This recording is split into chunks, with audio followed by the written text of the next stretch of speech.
Огромна е разликата од тоа да се биде на власт или да се биде во опозиција. Кога е борбата за фотелја, тогаш е нормално да се има слух за граѓаните и за нивните потреби и гласно да се афирмираат нивните барања. Нашиот втор предлог, кој е на барање на граѓаните, е намалување на ДДВ од 5% на 0% за основните прехранбени производи. Тука се гледа разликата помеѓу ВМРО, ДПМН и СДСМ.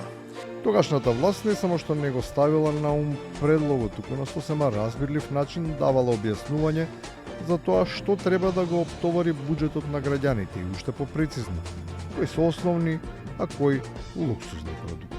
Например, знаете дека дури во одредени земји за сладолед, за чипс, за мастики спаѓаат во категоријата на нездрави производи затоа што има повисока шекерна вредност и тоа не е здраво за населението. Болно високите цени сепак притискаат, особено кога од грижлив владин чувар на здравјето, по виша сила, стануваш опозицијски заштитник на џебот на сограѓаните. Улогите ги менуваат и ставовите. СДСМ поднесува предлог закон за изменување и дополнување на законот за данок на додадена вредност. Со него се предвидува укинување на ДДВ-то за прехранбените производи, односно од 5% на 0% ДДВ. Сега на сцена стапуваат тие што опозицијски бараа да се види разликата, но таа се гледа само во тотално различната позиција која предизвикала промената на ролјата во општеството. Тоа сега е само обична пропаганда и купување политички поени.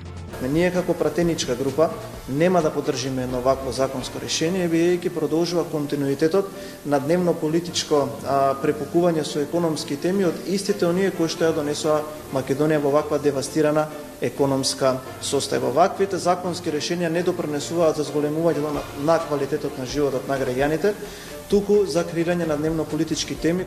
Животот на граѓаните е од исклучителна важност, особено квалитетниот. Не може секој да копа кај ке стаса и да го нарушува и загрозува нормалното живење. Тие заслужуваат поддршка, редовно, кога е опозицијата во прашање, оти никој не е позагрижен од нив. Значи, како пратеници од ВМРО ДПМН во континуитет сме во комуникација со иницијативниот одбор, кој бара прекинување на активностите за експлоатација на камен од атарот на село Орејовец, што се сложувам со нив дека е штетно и за селото, но и за градот Прилеп. Овдека е во најава една еколошка катастрофа. И на крајот, еколошката катастрофа станува зелен рај. Ама кога ќе завршат изборите. Испитани се сеизмологијата, значи колку се потресите, испитана е бучавата, а и она дека наводно Прилеп ќе остане без вода е сосем неточно. Ведь Прилеп ниту една капка вода не пие од Орејовец.